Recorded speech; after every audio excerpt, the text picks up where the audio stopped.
Bueno, pues nuestro segundo tema a tratar en profundidad es la nueva legislación en materia de residuos y lo vamos a hacer escuchando a María Vera, Project Officer de EURIC. María Vera Durán es graduada en Ingeniería Química por la Universidad de Málaga en el año 2016, donde también obtuvo un máster MBA.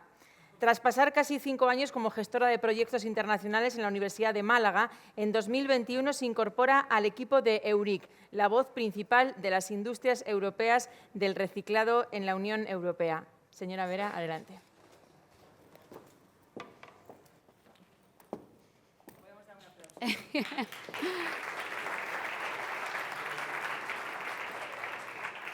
Bueno, buenos días a todos. Muchas gracias por la introducción y muchas gracias a Repacar por la invitación.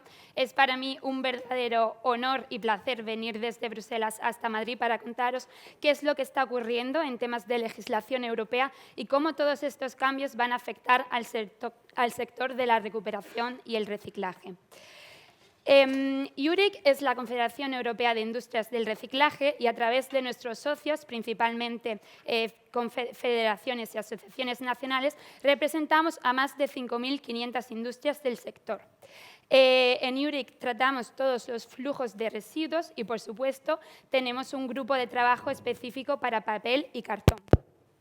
Me gustaría empezar diciendo que en EURIC estamos en Bruselas porque tenemos que estar cerca de las instituciones europeas para que esa legislación sí sirva a nuestro interés. Y hay que empezar pues comentando cuando Ursula von der Leyen fue elegida presidenta en 2019. Cuando ella llegó a la Comisión, llegó pisando fuerte con el famoso Pacto Verde Europeo.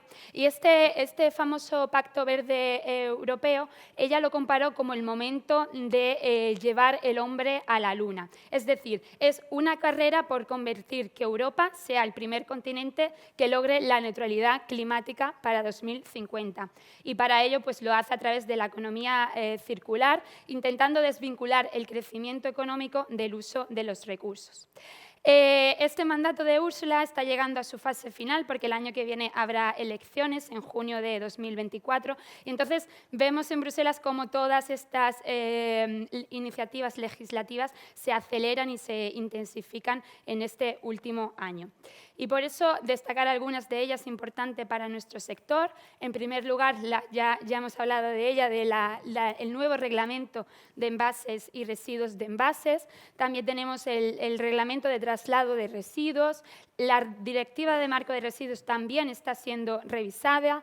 También tenemos una nueva directiva sobre reclamaciones ecológicas, un nuevo reglamento sobre el ecodiseño para hacer productos sostenibles.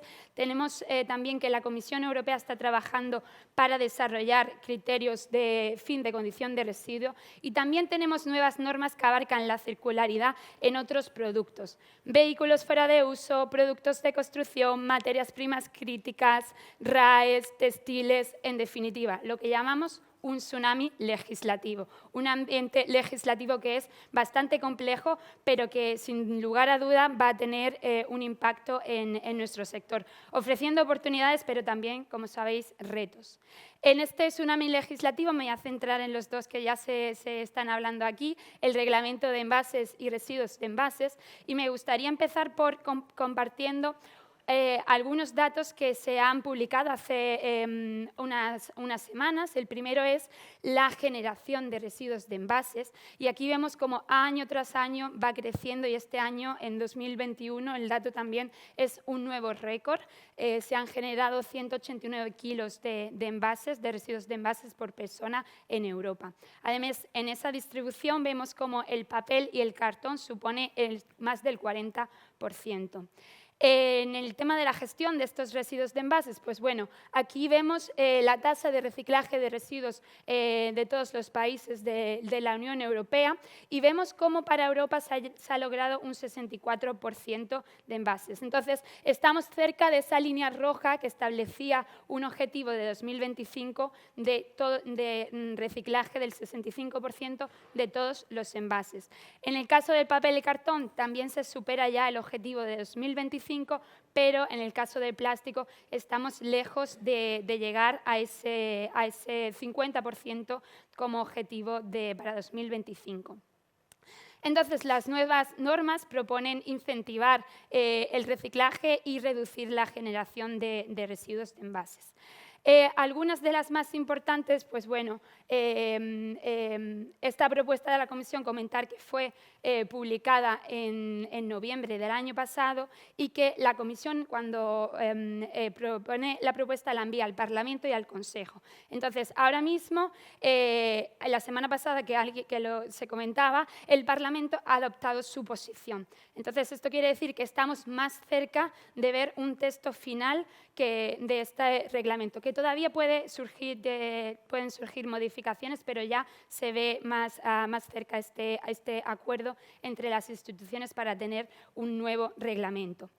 Entre las medidas, pues comentar la reciclabilidad, muy importante, que se incluyen criterios de reciclabilidad, objetivo de contenido reciclado para el caso de los envases de plástico, objetivos de reducción y reutilización, también medidas para incentivar la recogida separada e implantar sistemas de depósito, de devolución y retorno, y también etiquetado armonizado. Viendo en detalle algunas de ellas, esta promesa que se hizo en el Plan de Acción de Economía Circular de que todos los envases en la Unión Europea serán reciclables para 2030, es ahora con este reglamento que se quiere hacer realidad esta promesa.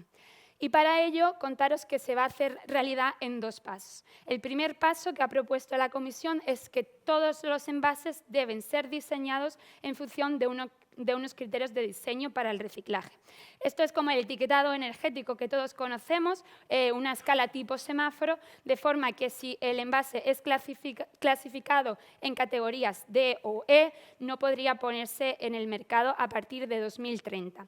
Además, muy importante que las tasas de responsabilidad ampliada del productor van a verse moduladas en función de la reciclabilidad. Es decir, aquellos envases que estén clasificados en la parte A o B pagarán menos que los que sean en la parte C o D.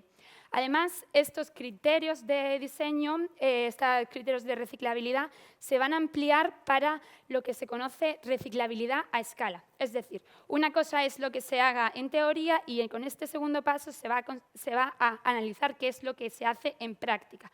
Es decir, que ese envase se recoja selectivamente, se clasifica en flujos clasificados y se recicle de manera efectiva. Van a comprobar la capacidad instalada en todos los Estados miembros.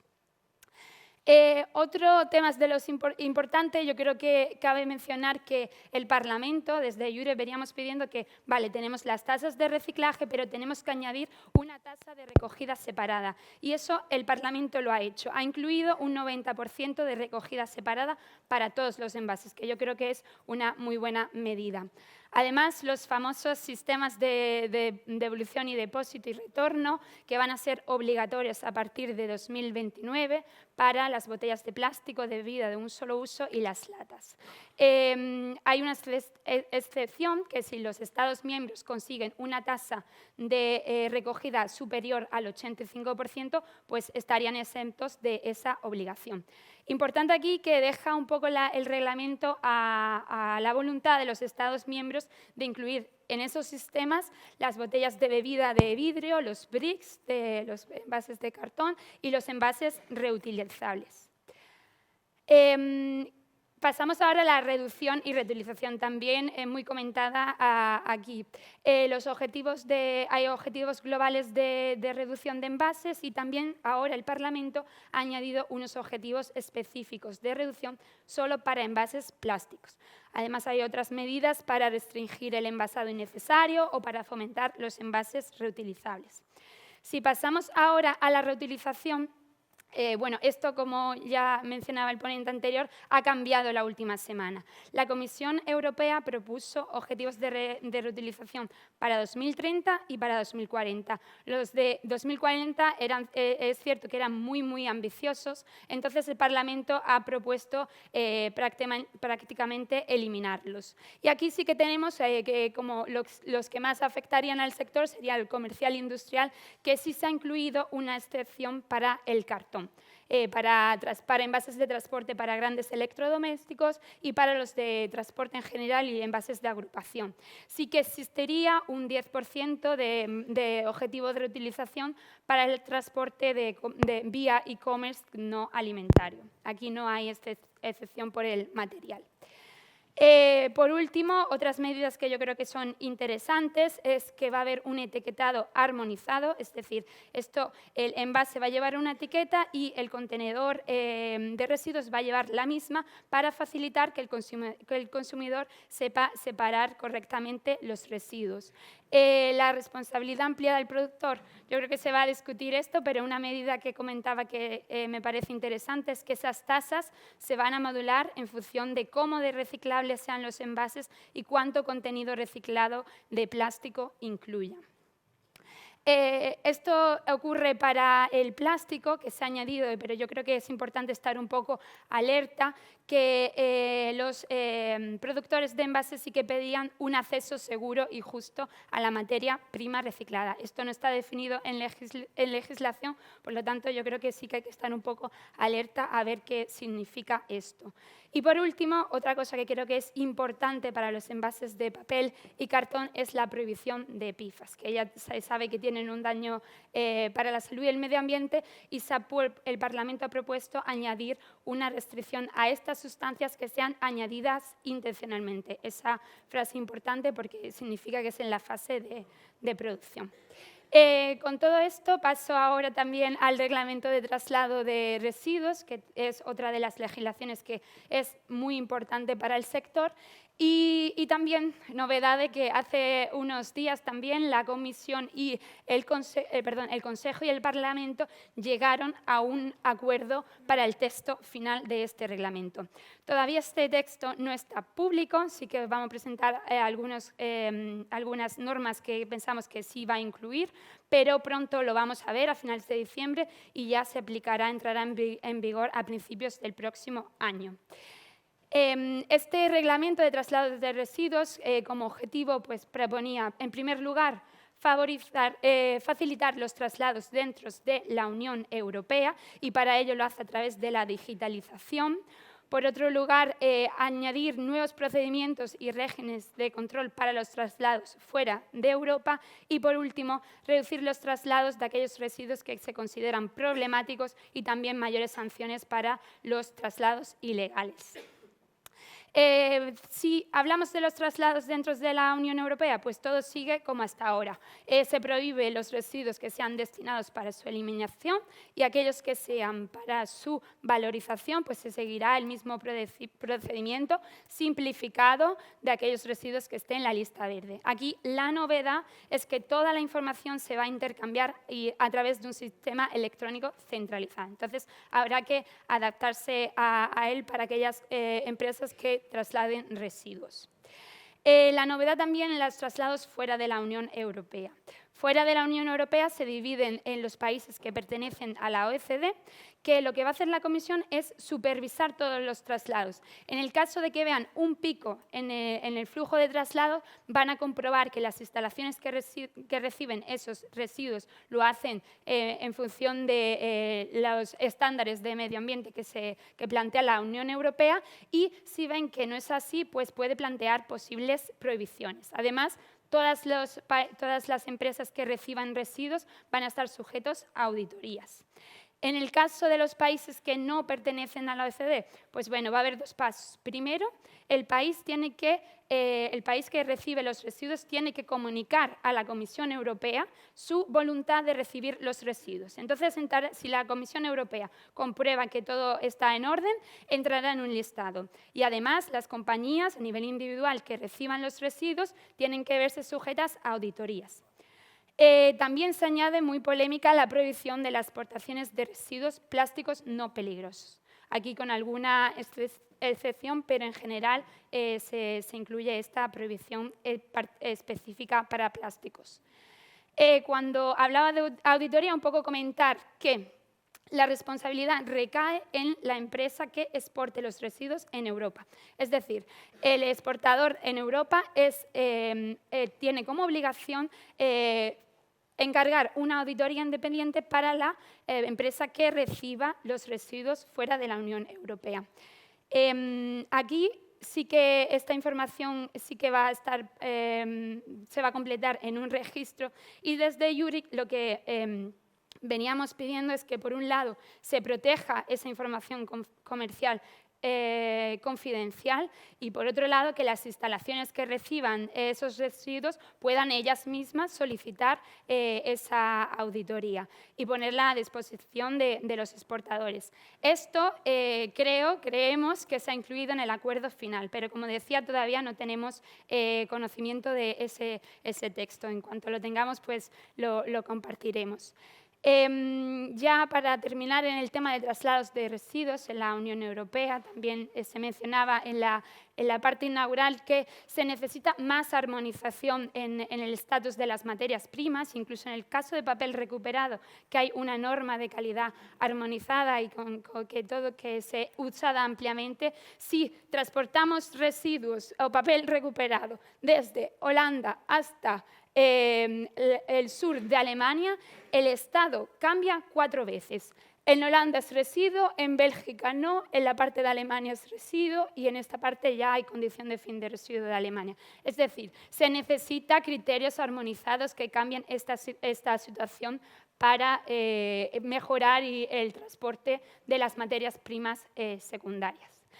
Esto lo sabe la Comisión y por eso está elaborando diferentes criterios de fin de condición de residuo, pero lamentablemente en esta lista de prioridades el papel y el cartón se ha colocado el quinto. Es decir, primero van a empezar a elaborar estos criterios por plástico, textiles, caucho de neumáticos y residuos de la construcción y demolición, y por último llegarán a papel y cartón. Este trabajo no ha empezado, pero se empezará en los próximos años. Ya creo que aquí termino, simplemente quería demostrar algunas de las herramientas claves que consideramos desde EURIC en todos estos cambios normativos. Y la primera es, si queremos aumentar la calidad y la cantidad de la materia reciclada, nos tenemos que enfocar en el principio al proceso, es decir, mejorar la calidad y la cantidad como input al proceso. Esto quiere decir aumentar la recogida separada y aumentar la reciclabilidad de los envases y de los productos en general. Herramientas, evidentemente, para impulsar la demanda de materiales reciclados. Desde EURIC venimos pidiendo objetivos de contenido reciclado, que en el caso del plástico está teniendo bastante éxito, pero también otras medidas, incentivos fiscales, reducción de IVA para materia prima reciclada o la ecomodulación de las tasas de responsabilidad ampliada del productor. El fin de condición de residuos, esto está claro que es necesario armonizarlo en toda Europa. Y por último, herramientas que sirvan para desarrollar una industria fuerte y competitiva, protegerla del intrusismo, de la competencia desleal, y en estos nuevos organismos que se están creando, sistemas colectivos de responsabilidad ampliada del productor o los sistemas de depósito, devolución y retorno, que en estos organismos de gobernanza el sector de la recuperación y reciclaje esté representado. Con esto termino diciendo que todo eso que pasa en Bruselas, que parece muy complejo, al final acaba repercutiendo en todos los Estados miembros, y que por eso es muy importante conocer estos cambios, porque, en primer lugar, para adaptarnos al nuevo contexto legislativo, para desarrollar la estrategia, y muy importante, para influir los procesos legislativos, como desde EURIC venimos haciendo para reflejar los intereses del sector de la recuperación y el reciclaje. Con esto aquí termino. Gracias. Muchas gracias. Gracias.